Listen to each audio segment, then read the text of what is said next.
Welcome to Content Marketing Engineered, your source for building trust and generating demand with technical content. Here is your host, Wendy Covey. Hi, and welcome to Content Marketing Engineered. On each episode, I'll break down an industry trend, challenge, or best practice in reaching technical audiences. You'll meet colleagues, friends, and clients of mine who will stop by to share their stories. And I hope that you leave each episode feeling inspired and ready to take action. Before we jump in, I'd like to give a brief shout out to my agency, Trew Marketing. Trew is a full-service agency located in beautiful Austin, Texas, serving highly technical companies. For more information, visit trewmarketing.com. And now, on with our podcast. Hey everyone, today our focus is on helping technical marketers and executives learn about the rebranding process after a merger or an acquisition. Do you change your name? How about your new message as a combined entity? What do you need to plan, and how far out do you need to start your planning in advance of relaunching? We're going to unpack all of these and more on today's episode. Joining us today is Jeff Gray, CEO of Genuen, Todd VanGilder, Senior Vice President of Business Development of Genuen, and Lee Chapman, President of Trew Marketing. This is the first time we've done a panel discussion on Content Marketing Engineered, so I'm really excited. Thanks to you all for being here today.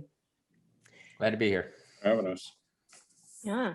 All right. Well, before we get started, I think it would be helpful to just learn a little bit about each of our panelists and what their role was with this rebranding initiative. So Jeff, I'll start with you. So Jeff Gray, as you mentioned, CEO of Genuen. My role during the rebranding was, I was one of the team members as part of our team working with Lee and the team at Trew. And my role was more to kind of set the tone and kind of the underlying expectations from kind of a higher level perspective. And the team kind of rallied around that vision, for lack of a better word. And then I also contributed as we went along, in the process. So that's really my role in that process. So. All right. Todd? Oh, I'm next. Okay. Yeah. So as you mentioned, Todd VanGilder, I'm the Senior Vice President of Business Development for Genuen. My role was just to do whatever Jeff told me to do. Awesome. No, I wanted to make sure it was something I believed in and could get behind and sell. Right at the end of the day, me and my team have to sell the brand and sell the products. So I just wanted to make sure it was something I could get behind. Great. And then Lee? Hi, Lee Chapman, President of Trew Marketing. So my role was both facilitator and strategist in this whole rebranding process, which was super exciting for me because I'd worked with WTI for nearly a decade. I'd worked with the SurTech team before. So it was two companies that I knew. And so it was just an exciting opportunity to kind of see these two teams come together and work through this whole process. With acquisitions, there can be feelings and emotions and reactions to change.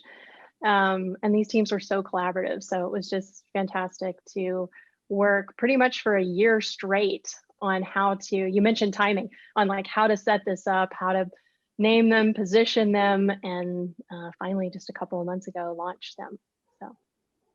Great. Well, Lee, since you worked with some of the companies individually, perhaps you could just give us a little bit more background, set the stage for this all coming together. Great. Yes. So in early 2020, SurTech acquired WTI, and both companies, knew each other very well. Both partners with large companies like National Instruments, Keysight. They both had these distinctive offerings, but also complementary services and products. So this acquisition was really a great opportunity for them to expand their offerings into applications and industries, including automotive, aerospace, hardware in the loop, national security. But we started off thinking, what about a name? Because there were some different levels of brand recognition of both names. There were some SEO challenges to overcome. And then adding a layer onto that, there were some additional acquisitions planned. So neither name was really going to fit the bill and also set them up for this future growth that they were going to have. So that led us into this brand discovery project to help figure out their go forward plan that would meet the need and also set them up for this future growth. So Jeff, I'm curious, as the business leader here, you go into this first acquisition. Was changing your company name even on your radar at the time? Quite honestly, it wasn't. I shouldn't, in hindsight and looking back, I shouldn't have been surprised the more I think about it, but there's so many things going through your mind and not the least of which was the COVID pandemic, which occurred right at the same time. So I had a few other things on my mind as we were rolling into this. Sure. But it occurred to us fairly early on, and it really became clear to me, and actually in talking with Todd probably was the first time the light bulb came on for me. That was that the Surtech name, while it had served us well for a couple of decades, it just didn't fully convey the combined offering that we now have. And there wasn't any, when you start trying to kludge names together and concatenate, and it gets really unattractive and all those things. And so it fairly quickly became clear that we needed to find a new brand and a new name. And so that was kind of the genesis of how we got here. And I'll give props to Lee because she was really helpful in kind of helping us think through that whole process. And Lee and the whole team, it wasn't just Lee, but the whole team there at Trew really did a great job helping us think through that process. Yeah, well, it's a big decision. So Todd, what about the WTI name? It's had some issues too. Well, I mean, we're saying WTI, but in the beginning it was Wyman Technology, which was the then CEO and majority owner's last name. And we condensed into WTI. And I remember people asking, well, what's, because we were WTI, a Surtech group in the beginning there. What's WTI stand for? Nothing, I guess, really, because we didn't want to say it was for Wyman, right? Because we were getting away from that. So, and in the beginning, I thought we would just merge the two names, and Jeff was the one that kind of said, nah, let's just start all over. Yeah. And I was happy about that. And I think WTI, here in Texas, it has some meaning too. And I realized it through a Google search. I think, Lee, you were probably quick to point it out to the team. What does it stand for? I think it's West Texas Index or something, which is some oil commodity index. So that was part of the SEO impact of why WTI wouldn't work. And the Weinman guys were wanting to get into the front half of the alphabet too. They didn't like coming up, as people are scrolling through, looking at solutions partners, W's at the end of the alphabet. So that was part of our discussions. I remember during the naming process, I wanted an A, so we'd be at the top of the list because I started being at the bottom, and I wanted a V in the middle somewhere. That was, and I actually used tools on the internet to find names with an A at the beginning and a V in the middle because of the design V. I thought that'd be cool. Here we go. I was stuck on that for a while. An engineer on name finders. Engineer salesperson, technical salesperson. Nothing can go wrong there. No. Jeff, I'm curious. So I want to get into the naming process, but before we do, tell me about some of the messaging considerations you went into. So Lee mentioned this new combined capabilities of the two entities, and also the idea of more acquisitions on the way. So, how did you come up with that messaging, and how did that play into your brainstorm? I think the easiest way to describe that is it was a multi-month process that we were guided through with Lee and help from others. And it was really a collaborative effort between Todd, Matt Urich, the former president of WTI, now our chief operating officer, and the team here at what was Legacy Surtech. A lot of it was around now that we're together, now that we have these combined capabilities, what is the message? What is the foundation that we're going forward with? And what kind of a brand recognition, how do we want to come to market as this new combined entity? And so a lot of great professional guidance, a lot of, sometimes spirited discussions. I would is that a good word, Todd? Yeah, there were some spirited discussions. And just kind of working through the whole, is it an acquisition? Is it a merger? Is it, how do we want to talk about this, and what's the right way to message? Because, we have been and remain super excited about what we can now offer. And we've already seen in just the year we've been together, tremendous opportunities come together because we have the combined capabilities, and we're able to go to a customer and say, we've always been doing this for you. Now we can do this and this. And they're embracing that. And really, I think the new brand just helps to even reinforce that, because now it's not WTI, a Surtech company. We are all Genuine. The other benefit, I would say, or the thing that we've seen is from an internal perspective, and the opportunity for our people in the company, because the company's all about the people. And if anyone ever says otherwise, they're wrong. It's always about the people. And, they are really taking to heart and being part of this process. And it's just really exciting to see. So I don't know if I answered your question. Oh, you did. You absolutely did. And I want to come back to the people part in just a moment. But before we do, Lee, why don't you walk us through what this process looked like, coming up with a new name, just for those marketers out here saying, where do you even start? Right. And so the naming piece in and of itself was probably a 4-week process. And there were a team of about 5 of us working on the name, and a lot of other people in the background. So we started off just kind of coming to the table with, well, what are some naming parameters that we have, right? So we already talked about, we wanted a name that started at the beginning of the alphabet, and we wanted something broad, that we could define what that name means. So we didn't want it to be too descriptive, because that would be limiting. So we kind of had all these naming requirements that we identified first. And that kind of helped narrow us down to some rules, I guess, if you will, for what these names should be. Everybody kind of went off individually. I think we all did Google searches. We talked to our family. We talked to our neighbors. Jeff and Todd and team pulled in ideas from coworkers, and we kind of all collectively brought those back and pitched them.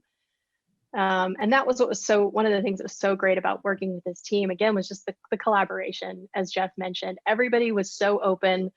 There were no dumb ideas or dumb names. Everybody was really open to embracing these different names. And then it came down to, I think we had about 50 names at one point, and kind of culled that down eventually to about 10. And from there, we did a US Patent and Trademark Office search, just to make sure that none of those names were in use by other companies in their space. And then we also had an IP attorney work on vetting names on the final 2, and kind of came back with one that was strong and open. It's not just the name, but it's also, is the trademark available? And also, is the domain available, which is one of the most tricky components to naming. We had a lot of great names we loved, and as we searched, it's like, oh, that there's not a .com open for that. So it really gets into a little bit of art and a little bit of science to figure out that right blend of the name and then the URL to go with it. Yeah, the other thing that we had to think about, which is surprising how often it came up, is what does that word mean in another language, and making sure that we didn't. What was that automobile that came out that meant not dependable or something in Spanish? I think we didn't want to know something like that. Yeah. The classic was the Chevy Nova, which in Spanish means no go. No go. There you go. We didn't want that. No. Well, Todd, as you're looking at this list of names, did you know right away that Genuine was the name, or did you have another dog in the hunt? Well, honestly, we came up with Essentia, I think we were going to go with. We had all kind of decided on that one. As a matter of fact, I was looking at the Google Drive that we share with Trew, and the folder's actually still called Essentia. I didn't know if you knew that. Whoops.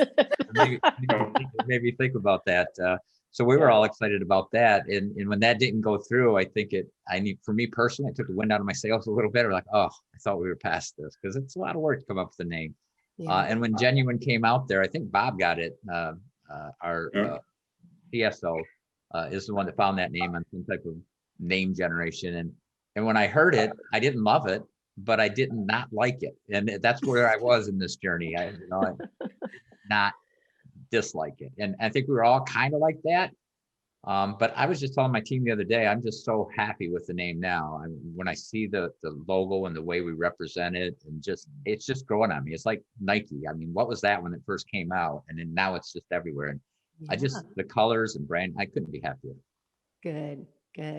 Well, at the end of this episode, we'll have a swag show where we'll show off the brand. Jeff, you had mentioned your internal teams and needing to rally everyone, get them excited. And I assume a lot of that needed to be done before the external launch. So tell me a little bit about what you did to educate and bring everybody on board. So fairly early on, and just real quickly, I was kind of with Todd. I didn't not like it, but I didn't immediately love it. And I fell in love with it the day we worked with Sarah from Trew, and we got the logo right. And it just, all of a sudden, it clicked for me. And it was one of those things that was like, I just knew. And any rate, we did, as soon as we had the logo and we were set, we had the IP attorneys had done their work and we were clear.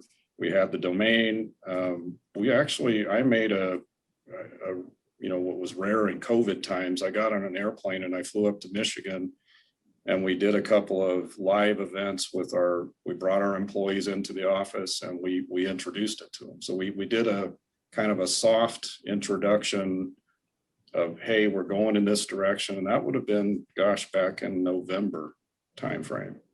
So we introduced it to everyone and kind of got them excited and thinking about it. And then we've had some events along the way where we've kept everyone informed, but really it kind of came together just ahead of the external launch, where Lee and others, I'm drawing a blank and that's horrible. I think Morgan was the big. Forgive me, Morgan. Anyway, really, we did an internal brand training, and that was outstanding. And I can't tell you how many people came to me after that and were just super excited. And Morgan did an outstanding job. And again, I apologize. Okay. She really did a great job of helping educate our team about what the new brand is and what it means and how we talk about it. And it really was kind of getting, that next big step, because shortly thereafter we did the formal external launch. And it's funny now, you walk around the office and everyone's wearing shirts and hats, and it's just it's really taken root. But the internal brand training was a big key part of that, and all the brand artifacts and collateral that go, the slide decks and the letterheads and all the things, the guidance on how to use the colors, and we've even immediately started branding our systems as they get shipped out to our customers. They're now going out with Genuen badging on them, and it's just beautiful. So very exciting. A lot of different elements to cover when you change your company name, that's for sure. Yeah, and many of them we were aware of because we had good guidance and kind of help think through. Now, some of the stuff has caught us by surprise, but I think that's just the nature of it. So, and still is catching us by surprise in some things. What's an example of that? Well, I mean, one of the things that's taking a lot of time right now is all the buyers I have to deal with that want new NDAs and new, to be able to issue us a PO. There's all kinds of documentation that has to be redone and rethought. And I had no idea that was going to be such a heavy lift. Interesting. Another example is, our friends at the IRS, and God bless them, we all love them, but getting the name changed formally within the federal government's systems is a little more challenging than it might appear on the surface. And the time constants involved when you're used to running a lean and mean company where you make decisions and you do stuff, you kind of run into some processes that aren't quite as quick as you're accustomed to. Yeah. So that's the nicest way I could say that. So, but we got through all that and we're kind of on the other side. So Good. Lee, anything else to add about the internal training and thinking through all of the different branded elements as you went through this process?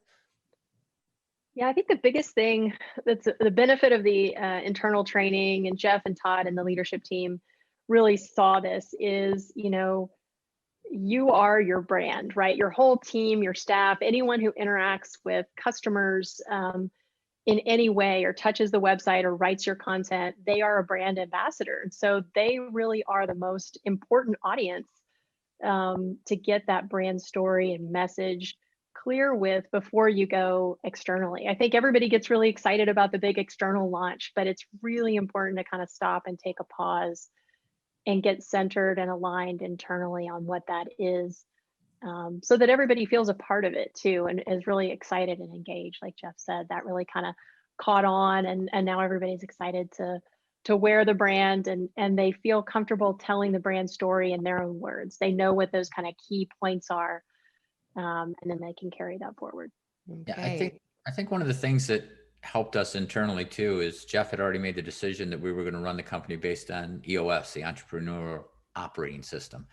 And a part of that was reading the traction books and some other things. I'm giving shameless plugs here, but it made us, we were already thinking about, at the same time we were rebranded, we were thinking about our message and our core values and vision statements and all that kind of stuff, and how important it was to get the whole company behind it. So the timing was really good with the branding and naming change and where we were at in EOS. I felt, for me personally.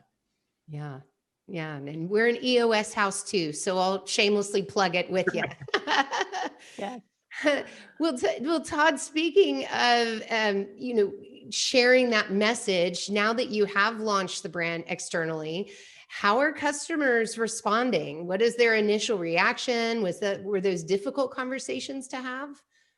I haven't had any difficult conversations, other than, getting set up in people's systems sometimes can be difficult conversations with what they want. But no, I think it's been very, very positive. I think a lot of people, on the WTI side of the house, whenever you're acquired by somebody and it's out there that you've been acquired, your customers can get a little concerned. Are you going away? What's happening? And all that kind of stuff. And I think, when we came together under one name and came out with Genuen, it made them all relax a little bit. A lot of them, I think, that, they really are together. They really are a team. And WTI is not going anywhere, and Surtec's not going anywhere. They're together as Genuen. So it was a good message. I was happy about it.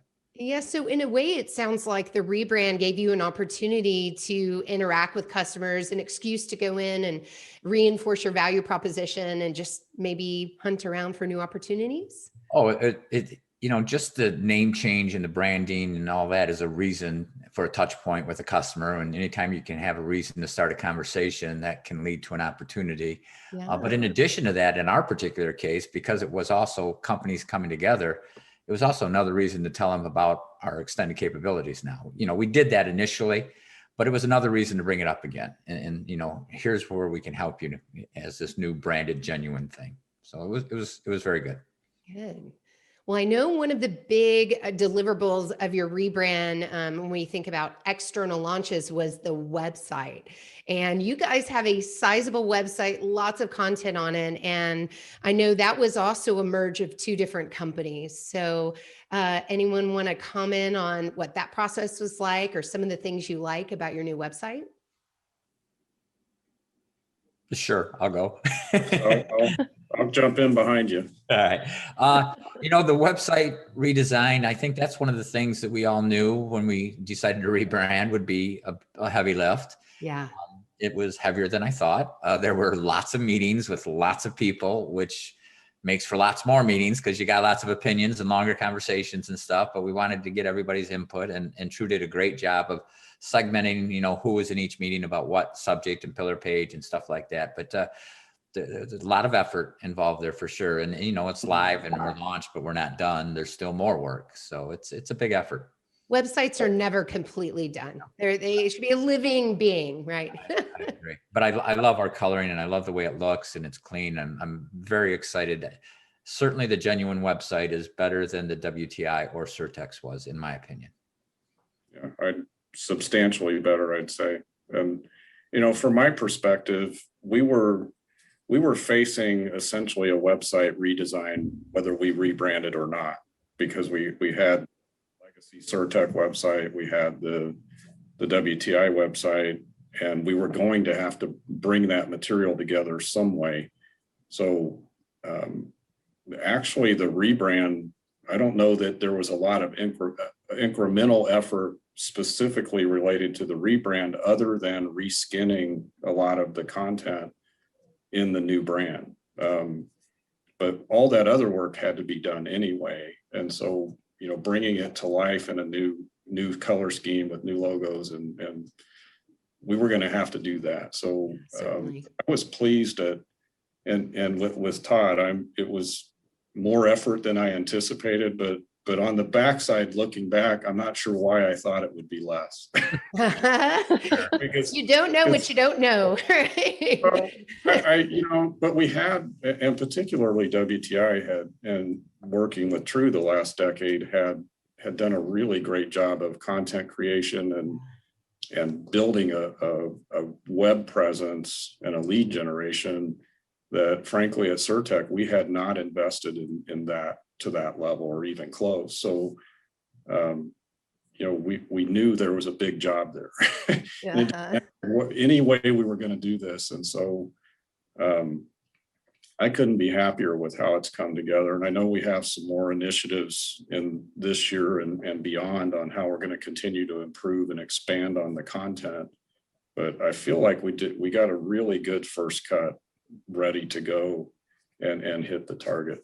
And I don't know what kind of gymnastics or acrobatics were happening behind the scenes at Trew, but you guys sure made it look like this is just what we do and we get it done. So hats off to you for that. Oh, thank you. Lee, the head gymnast. Yeah, well, I thought that's probably Aaron, but and Sarah behind the scenes, but tons of content. I mean, this is definitely our biggest website to date that we've ever taken on. It had the most new content generated for it.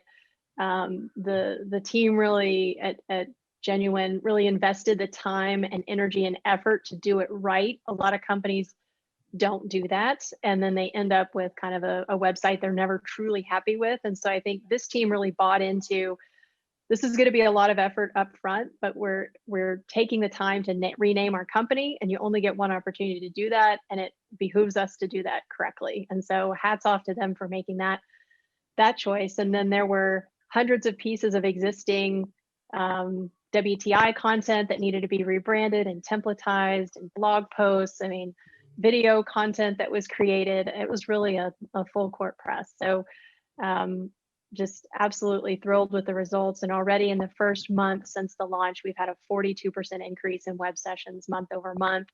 And that's really kind of extraordinary because, as anyone knows, when you push a new website live, it takes a while for Google to index all your pages, for you to show up in search. And you usually take a dip in your web sessions in the first 6 months. We haven't seen that yet. So we've seen it actually increase. So I'm really excited about what the future holds as we continue to release new content and blog posts and continue this content investment that the team has to really see this increase in web sessions, new contacts, and lead generation to help kind of fuel this new business. While we're talking about the website, I'd like to put out a shameless teaser for the next thing that we'll unveil on our website. Ooh. Yeah. The audience is at You're gonna tell us what it is. Just come visit. I am going to tell you what it is. Soon, Genuen will be offering for the first time ever in June, test as a service. And so you're going to see that presence on our website. You're going to be able to come to us now to do the testing for you if you'd like. So we're excited about that adventure. Cool. Well, the way to get that in. Well, I love, at least in I'm the in sales. What can I say? Yeah, before that launches. I really like the video on your homepage that just explains the merger, everything coming together into one brand. I thought that was a nice way to articulate that, but not near as exciting as your new service offerings. So. Well, Lee, what does success look like? You mentioned, web growth, and that was unexpected because it's, so early on pushing the new website live, but just in general, how do you measure the success of a rebrand? Yeah, and that's a great question. Initially it's qualitative feedback. We talked about how are customers responding? How's your team responding? What is your board of directors saying? So you look at that, and I think initially, we got very favorable feedback on the name and the launch. Web sessions are definitely things that we look at, new contacts and leads. And then also we did a news release announcing this new launch, and there were over 100 postings. It led to one piece of editorial content in the Kansas City Business Journal. The customer email that Todd mentioned that went out to their customer base had a 20% open rate. It had a 3% click rate, which is outstanding and above industry standard benchmarks. And so those are kind of the quantitative measures that we look at. And so we've already had some great results, just in the last month. And then as we kind of go forward, we'll look at things like social media, follower growth, engagement to posts there. And again, like I mentioned, new contacts and obviously leads. And I think you have to look at how often the CEO of the company wears a Genuen shirt or hat. So far, today you're at 100%. So Yeah, I was going to say the same thing. I think the other measurement of its success is the fact that we're sitting here next to you in this show talking about how much we like it as the CEO. Absolutely. I Great think point. there is an emotional connection to that brand and pride in who you work for. And it's not just some, visual thing that's up on your website or on your hat. So Yeah, it is so much more than that. And I'm glad you said that because, I spent 20 years of my life as Surtech, and that was my professional identity was. And I know, Todd, you've been at WTI for a long time before coming together. And, a lot of people have poured a lot of their life into this. And so, it's something you really take to heart when you're going into this. And I feel like the team collectively has just done an outstanding job of bringing this to life in a way that's going to help us help our customers better. So that's really the end goal at the end of the day. So. good. And everybody in the company has definitely gotten behind it and fallen in love with it. I think one of our guys, Dan Barber, I think was his name. I'm going to put in another shameless plug. I think he came up with something like there's no I in Genuen, only you.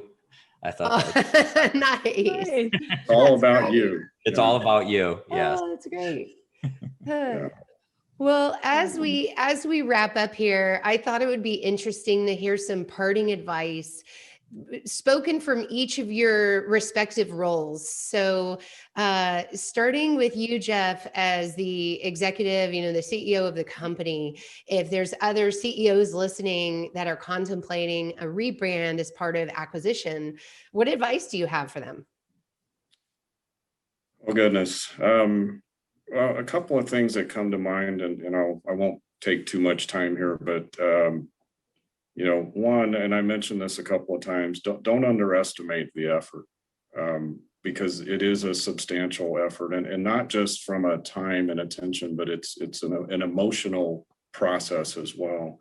So be prepared and commit to seeing it through.